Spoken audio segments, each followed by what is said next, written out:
Bismillahirrahmanirrahim. Assalamualaikum warahmatullahi wabarakatuh.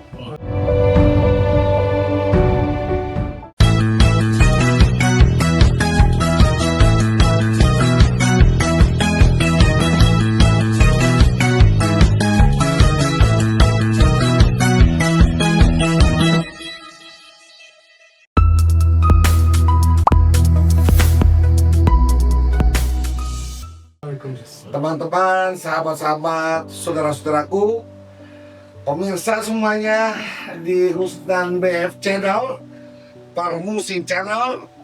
Ini kita hari ini alhamdulillah bisa bersama dan bicara-bicara, bincang-bincang dengan Ustadz Bukhari Muslim.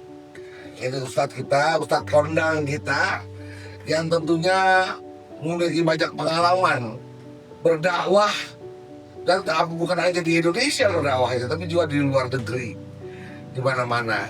Bangga kita sebagai orang Parmusi, anggota Parmusi, dai-dai kita, terutama yang berada di Indonesia, di pusat, juga memiliki dai-dai kondang, dai yang memiliki wawasan dan pengalaman yang luar biasa. Saya ingin menyapa Ustadz Kiai Haji Bukhari Muslim. Assalamualaikum Ustadz. Waalaikumsalam. Sehat Ustadz? Alhamdulillah, sehat walafiat. Iya, kita berada di Rusdan BF ini, Rusdan BF Channel, Parmusi Channel. Dan tentunya ini adalah kesempatan yang amat luar biasa bisa bergabung bersama dengan antum Ustadz. Dan sebetulnya kita ingin banyak bincang-bincang terkait dengan pengalaman sebagai seorang dai, sebagai seorang aktivis penggerak, juga sebagai seorang yang aktif dalam sosial kemasyarakatan. Saya kebetulan hari ini sebagai host, tentunya ingin mendengarkan juga bersama dengan teman-teman, sahabat dan saudara kita semuanya, ingin mendengarkan apa yang ada yang dapat antum berikan pada kita. Silakan Ustaz. Masya Allah. Terima kasih. Alhamdulillah. Wassalatu wassalamu ala rasulillah. Para sahabat, para pemirsa, para umat sekalian dimanapun antum berada. Alhamdulillah, pada malam yang berbahagia ini sebuah kehormatan ditemukan di Rusdan B Fanani Channel, Parmusi Channel, sebuah channel yang insya Allah mencerahkan dan mencerdaskan. Kita mau bincang-bincang soal dakwah, soal sosial kemasyarakatan, soal keumatan, soal kebangsaan. Karena kita hidup ini kan bro, memang merupakan hamba Allah yang juga punya fungsi sebagai Khalifatullah fil ardh. Sementara Nabi SAW menyatakan bahwa khairukum man anfa'uhum linnas. Sebaik-baik kalian adalah yang banyak memberi manfaat kepada manusia pada umumnya. Nah, tentu memberi manfaat itu tidak dipaksakan, tetapi bagaimana kullun ya'malu ala syakilatihi farabbukum a'lamu liman huwa ahda sabila. Sebagai seorang muslim, sebagai seorang beriman, tentu kita punya peran. Peran itu peran kita sebagai hamba Allah, peran kita sebagai khalifatullah, apalagi memilih jalan dakwah, jalan yang selalu disampaikan oleh para ulama, nahnu du'at qabla kulli syai'. Jadi saya selalu menyatakan begini Prof, ya, saya kebetulan seorang lawyer juga, saya dai yang lawyer. Waduh, luar biasa. Jadi bukan lawyer yang jadi dai. Iya. Sehingga pola-pola penyelesaian adalah pola-pola dai. Iya. Kalau bisa selesai di meja coklat, ngapain ke meja hijau? Ya. Kalau bisa selesai dengan makan-makan, kenapa mesti ke pengadilan?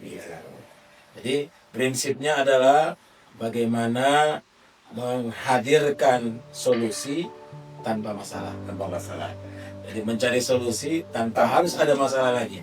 Karena jangan sampai kalah jadi abu, menang jadi arang. Nah, prinsip dakwah, prinsip seorang dai itu sebagaimana yang sudah diatur oleh Allah dalam Al-Quran yang indah sekali. Ya. Ud'u ila sabili rabbika bil hikmati wal mau'izatil hasanah wajadilhum billati hiya ahsan. Jadi sangat merinding juga nih, jadi ingat Allahyarham ya, karena beliau mengkampanyekan sebuah tagline yang indah. Ya. Jadi menyapa, menata, membela. Bagaimana kita memainkan peran dakwah kita, memainkan fungsi kita sebagai Khalifatullah di muka bumi ini dengan sebuah upaya serius sampai kepada berbenteng di hati umat. Masya Allah. Luar biasa. Iya, bagaimana berbenteng di hati umat, sehingga pola dakwah yang dimainkan oleh Parmusi itu adalah bagaimana menghadirkan nilai-nilai Islam yang tentu di tengah-tengah kaum muslimin, yang mana kita tahu bahwa ada umat yang memang umat dakwah, ada umat yang sudah umat ijabah. Siapa? Betul. Apapun yang diserukan, insya Allah dijawab. Tapi ada umat yang memang harus didekati, harus didatangi, harus diberikan masukan, harus dicarikan solusi. Ya. Sampai kepada soal yang sering menjadi banyak membawa korban. Apa itu misalnya? Misalnya kan Prof ya, kemarin saya terpilih menjadi ulama juara. Wah, luar biasa. Jadi ulama juara, hadiahnya lumayan Prof. Nah, hadiahnya lumayan tentu, karena sejabar, jadi ulama juara Jabar. Karena yang kita sampaikan adalah bukan tentang kita, Ya. tapi tentang apa yang kita lakukan. Bagaimana mengatasi persoalan umat itu di semua divisi, di semua lini. Yang misalnya persoalan ekonomi, bagaimana jauhkan umat, bagaimana mengeluarkan umat dari solusi yang sudah nyaris nggak bisa keluar gitu. Kita sudah berada di daurati syayatin, sudah dalam lingkaran setan. Kenapa? Karena memang kejebak sudah dalam lingkaran setan itu. Bagaimana riba memberikan dampak yang sangat luar biasa, sangat dahsyat sekali. Bagaimana mencarikan solusi itu? Ya alhamdulillah, karena ada basic hukumnya, ada basic psikologinya, ada basic yang utama adalah agamanya, maka yang kita hadirkan peran itu yang kita mainkan. Nah, peran dakwah ini yang hari ini diperlukan betul, hatta kepada negara dan bangsa ini. Nah, sebuah pengakuan yang disampaikan oleh Presiden, saya dengar di jalan tadi kaget juga gitu. Ya. Presiden menyampaikan bahwa ada yang miss ini, ada yang salah. Ya. Apa itu? Soal komunikasi negara kepada rakyat. Nah, ini harus kita ambil peran ini, Prof. Dan itu peran dai itu sangat luar biasa. Iya, Ya. peran ini yang kita main. Saya merinding. Maaf sedikit ya. Saya dengar tadi Presiden menyampaikan dengan ungkapan yang tulus itu. Kita melihat bahwa yang disampaikan itu betul-betul ibaratnya suara hati. Ya. Saya melihat kaget. Karena memang ya Presiden kita ini kan ya maaf gitu, beliau polos dalam tanda petik ya. Artinya ketika nggak tanpa tedeng aling-aling, tanpa menunjukkan ya hari ini kan banyak orang yang hipokrit kan. Betul. Depan lain, belakang lain. Katakan A ternyata B. B masih dekat deh. Z. Z itu jauh banget itu. Antara bainas sama was sumur. Bukan wal ard lagi. Sumur. Bainas sama was sumur. Jauh banget itu. Jadi hari ini saya merasa wah ini harus diambil peran ini. Karena soal menyambung. Kalau kita misalnya yang sering kita temukan ya Prof. Soal misalnya fatwa ulama. Fatwa ulama itu udah pasti benar. Betul. Fatwa ulama itu sudah bagus. Yang sering menjadi masalah apa? Sosialisasi fatwa. Sosialisasi fatwa. Iya, sosialisasi fatwa. Betul. Karena ketika ulama berkumpul sudah melakukan satu fatwa, ya nggak boleh dong ada orang per orang yang memprotes lagi gitu. Iya. Kok ulama itu kan nggak, Nabi SAW itu kan lan tajtami ummati ala dhalalah kan, nggak mungkin umatku tuh ngumpul kompak bersatu dalam kesesatan. Betul. Pasti ada sudah upaya-upaya serius, ada usaha-usaha besar yang dilakukan para ulama sehingga masyarakat. Yang jadi soal itu bagaimana ini sampai ke umat. bagaimana ini bisa dipahami umat, bagaimana ini bisa diyakini umat, dan yang paling penting bagaimana ini bisa dilaksanakan oleh umat. Kan itu masalahnya di situ. Nah, jadi begitu dengar tadi di perjalanan Pak Presiden kita menyampaikan ada komunikasi yang terputus antara negara dengan rakyat, ada miss ini, Ya. yang keliru ini, ada yang salah ini yang harus dibenahi, dan itu pengakuan jujur luar biasa Luar biasa. dan gak gampang. Betul. Yang paling dicintai oleh Allah itu kan innallaha yuhibbut tawwabin wa yuhibbul mutatahhirin. Allah suka betul sama orang yang mengaku gitu. Yang paling berat kan mengaku. Sudah jelas-jelas salah aja masih ngeles-ngeles terus kan. Iya. Sampai kemana? Nah, persoalan itu pengakuan itu gak mungkin ujuk-ujuk. Ya. Pengakuan itu lahir dari kesadaran. Nah, ini yang harus kita komunikasikan, kita bangun sehingga ada sinergi. Betul. Hal-hal yang lalu berlalu ya sudah selesai lah. Kita buka masa depan, kita retas masa depan. Nah, inilah peran dai, inilah peran ulama, inilah peran mubalik, inilah peran para cendekiawan yang mencerahkan dan mencerdaskan umat. Jadi Nah, salah satu media gitu. Ya, jadi kalau terkait dengan bagaimana peran Parmusi dalam konteks kenegaraan kita nih Kak, dalam konteks dakwah di dalam sebuah negeri yang begitu sangat majemuk dan begitu sangat umat Islam Indonesia majemuk, apalagi yang lainnya. Nah, Parmusi sebagai connecting Muslim, ya bagaimana dia bisa memberikan warna lain? Ya. Gimana Ustaz? Ya, sebuah gebrakan luar biasa dilakukan Parmusi itu adalah ketika mengambil jalan baru dan kita petik ya. Jalan baru yang dulu identik banget dengan politik, tiba-tiba mengambil jalan baru, jalan dakwah. Artinya bisa bermain di tataran dan ranah politik, nah, bisa bermain di tataran dan ranah keumatan. Ini bagaimana mensinergikan ini? Kan wal takum minkum ummah yad'una ilal khair wa ya'muruna bil ma'ruf wa yanhauna 'anil munkar. Hendaklah ada sekelompok umat, hendaklah hadir di tengah-tengah umat itu, ada di umat juga. Betul. Nah, kalau Rasulullah SAW itu kan disebut oleh Allah Subhanahu Wa Taala min anfusikum, laqad ja'akum rasulun min anfusikum azizun 'alaihi ma'anittum harisun 'alaikum bil mu'minina raufur rahim. Itu kan sebuah taujih ya, sebuah arahan Al-Quran yang dahsyat, super yang luar biasa pasti. Sadaqallah azim. Nah, tinggal bagaimana kita mengemas ini dalam kehidupan kita, dalam posisi misalnya Parmusi sebagai connecting muslim, menyambungkan antara yang harus disambung dan melepaskan apa yang harus dilepaskan. Tentu ada orang kan kalau dikomunikasi diajak ngomong, mungkin ya masalah sebesar apapun bisa jadi ringan. Karena kalau numpuk terus bukan berat, bro. Tapi kedatangan masalah, wah akhirnya apa? Menjadi puncak. Banyak persoalan itu tidak besar persoalannya, tapi karena pikiran kita yang besar, perasaan kita yang menganggap ini besar, akhirnya jadi membesar. Betul. Saya ingat nasihat seorang dokter itu, dia mengatakan, Pak Ustadz, penyakit itu apa yang kita pikirkan? Itu kenapa dong? Iya, karena Ibu Sina sendiri sebagai seorang apa istilahnya perintis kedokteran Islam ya, beliau mengatakan bahwa al-itminan nisfu dawa. Tenang itu sudah separuh obat. Artinya apa? Karena kita sudah menganggap bahwa wah ini sebenarnya sakit perut biasa, tapi pikir jangan. Akhirnya apa? Memang beneran penyakit itu, apalagi dengan istilah kita datang ke rumah sakit. Jadi begitu datang, yang tadinya sakitnya cuma segini, akhirnya jadi segitu. Jadi lebih banyak Saya padahal rumah sakit itu sebagaimana kalau kita ke Turki itu kan selalu diceritakan ya, ada reruntuhan itu. Ternyata awal cerita rumah sakit itu dari hipnoterapi, dari bagaimana menenangkan perasaan dulu dengan kelicing air, dengan bunyi-bunyi. Hal-hal yang alami sekarang sudah dipajaki loh, Prof. Betul. Semua dipajak. Semua dipajaki. Jadi kita berputar dari di mana bumi dipijak, di situ ada pajak. Di situ pajak harus dibayar. Iya, Ustaz, Masya Allah, luar biasa Ustaz. banyak sekali apa yang disampaikan antum, ini ilmu yang kita dapatin pada malam hari ini.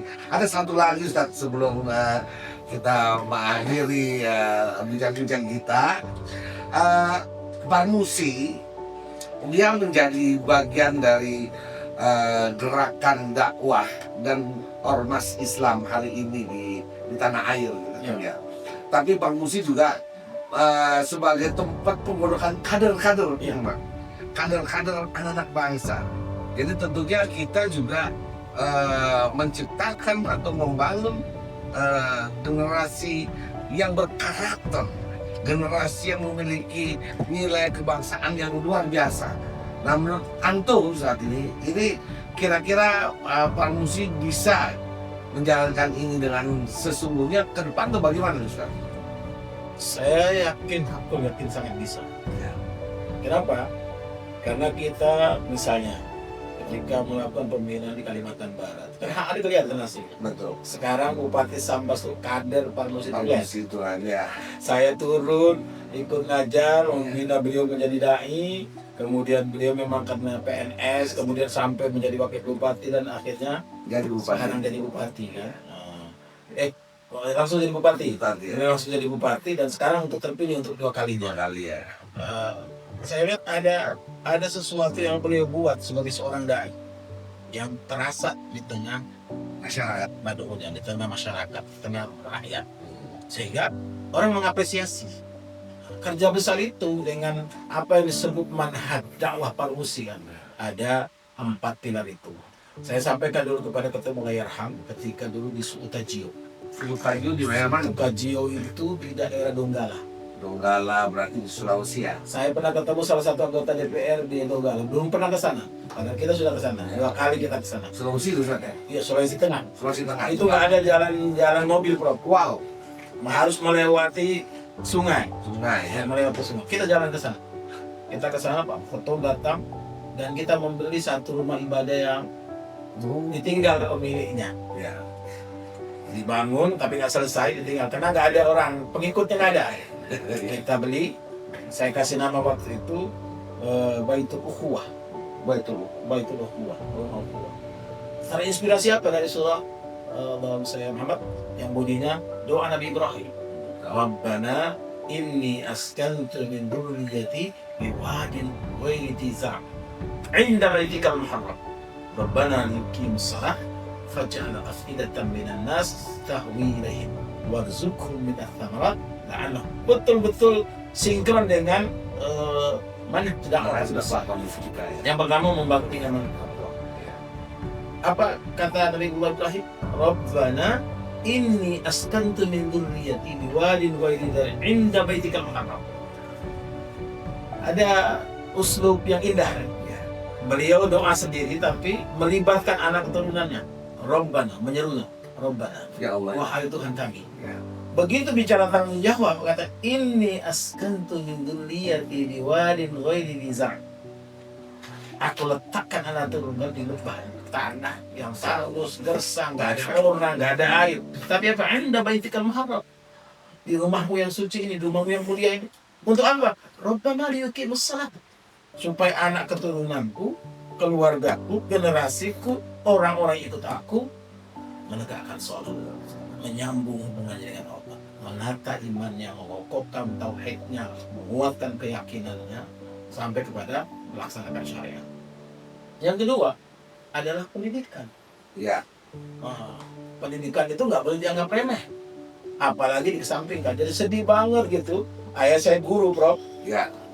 Tiba-tiba dengar guru itu beban negara. Sedih banget sedihnya itu. Dalam banget gitu.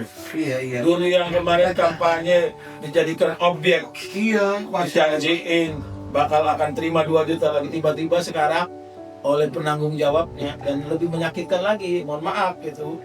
Penanggung jawabnya lagi ketua Ikatan Ahli Ekonomi Islam. Nah. Maka saya nggak diajak dulu, saya diajak jadi guru nggak mau, Prof.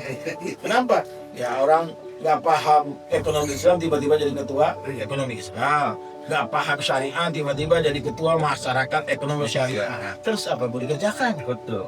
Jadi pendidikan ini sangat penting Penting. dan tarbiyah ini, pendidikan ini bermula dari rumah. Betul. Al-ummu madrasatul ula. Al-bait wal madrasatul ula. Jadi pendidikan rumah itu sangat penting. Saya bicara pribadi, tapi ini untuk berbagi ya bro. Istri saya dosen. Ya. Dosennya pun di guru pegawai negeri, sampai sekarang belum berhenti, padahal sudah mengajukan berhenti. Rika cerita, anak saya yang sekarang di UI itu bilang begini, dia sambil buka sepatu uminya lagi pulang kampus, buka sepatunya dia bilang begini, "Mi, umi kan pintar, kenapa? Kan ngajarin anak orang jadi pintar kan? Ya. Terus kenapa? Emang umi percaya guru izin ngajarin dia sepintar umi ngajarin orang?" Itu langsung lemes prof. Besok langsung buat pengunduran diri. Sebagai dosen di UI, dosen di BINUS, dosen di Al-Azhar, dosen PNS-nya, langsung berhenti. Sampai hari ini, ketika ditanya, anak Ustadz masuk pesantren enggak? Di rumah aja, kita bikin pesantren, di rumah aja. Luar biasa. Artinya apa? Ya, bukan berarti kita nggak boleh ngajarin anak orang, Ya. tapi saat masa pertumbuhan itu harus kawan oleh madrasah. Madrasatul ula. Jadi pilar kedua adalah pendidikan. Pilar ketiga adalah ekonomi. Ya. Nggak bisa tidak. Warzuqhum minas thamarat. Harus. Ya. Ya. Jadi bicara ekonomi itu ya bermula dari hal-hal yang sepele, hal-hal yang sederhana. Bagaimana seorang manajer rumah tangga, seorang istri, seorang ibu itu memanage keuangan yang nggak seberapa, tapi bisa gitu semua teratasi. Betul. Itu kan nggak gampang. Betul. Qadarullah istri saya akuntan. Alhamdulillah. Alhamdulillah kan kita yang biasanya amburadul Iya. tertata Tertata oleh ibu kita. ekonomi itu penting. Maka dasar-dasarnya harus disampaikan kepada kita. Kedua, terakhir adalah apa? Pemberdayaan sosial. Iya. Pemberdayaan sosial, itu nggak mudah itu bro. Iya, iya. Karena ya maaf ya, misalnya banyak orang ke kota, sudah ke kota, keluarganya di kampung nggak keurus. Sedih banget kita lihat bagaimana 4 orang anak perempuan, 1 laki-laki yang tega menyerahkan ibunya dirawat di Pantai Jompo Itu. dan minta pula itu Iya. kalau meninggal jangan dikasih tahu. Innalillahi wa inna ilaihi raji'un. Kok bisa? Luar biasa. Kadang jadi 4 pilar ini kalau dikerjakan Pak Musi betul-betul, Luar biasa. digerakkan betul-betul. Allah. Apa mana-mana? Yang pertama pembinaan iman dan takwa. Yang Kedua pendidikan. Yang Ketiga ekonomi. Yang keempat pemberdayaan sosial. Itu rangkuman doa Nabi Ibrahim tadi. Iya. Rabbana inni askantu min dhurriyyati biwadin ghairi dhi zar'in 'inda baitikal muharram. Rabbana liyuqimus shalah faj'al afiyatan minan nasi tahmilahum warzuqhum minal thamarati. Sama dengan Rasulullah SAW ketika nyampe di Al-Madinah Al-Munawwarah yang waktu itu masih Yathrib namanya. Iya. 4 program beliau itu 3 itu program keumatan, program kekhalifahan, program kerakyatan yang langsung berurusan dengan apa itu? Afsus salam, Salam. wa at'imut ta'am, Ayo. wasilul arham. Yang pertama afsus salam, sebarkan salam, ciptakan kondisi yang damai, hadirkan kenyamanan, buat tenang dulu. Iya. Orang kalau sudah tenang, insya Allah bisa selesai salam. Tapi kalau orang nggak tenang, Susah. gimana? Kedua, at'imut ta'am, kasih makan, beresin dulu urusan ini makan ini. Urusan makan harus beres. Orang kalau lapar bahaya. Bisa bahaya itu piring itu. Nah, baru yang ketiga, wasilul arham, bangun jaringan. Baru yang keempat, wasallu bil lail wan nasu niyam. Program kehaman cuma 1. 3 programnya, program kekhalifahan, program keumatan, program kerakyatan. Yang Yang satu. berapa 1, wasallu bil lail wan nasu niyam. Maka para pemimpin-pemimpin kita ini ya ada rajin sholat jamaah, rajin bangun malam, selesai masalah itu bukan hanya omong-omong itu. Saudaraku, ini kita luar biasa ini. Malam ini kita hari ini kita mendapatkan ilmu yang luar biasa dan ilmu itu ada di Parmusi. Kita mendapatkan sesuatu yang luar biasa. Hari ini kita mencoba untuk apa yang paling utama dalam dakwah Parmusi. Tadi sudah disampaikan ada 4 itu. Ya. Yang pertama Membangun takwa, ibadah takwa, membangun pendidikan, pendidikan terutama penguatan karakter, ya, menata ekonomi, menata ekonomi kemasyarakatan pemberdayaan sosial. dan pemberdayaan sosial.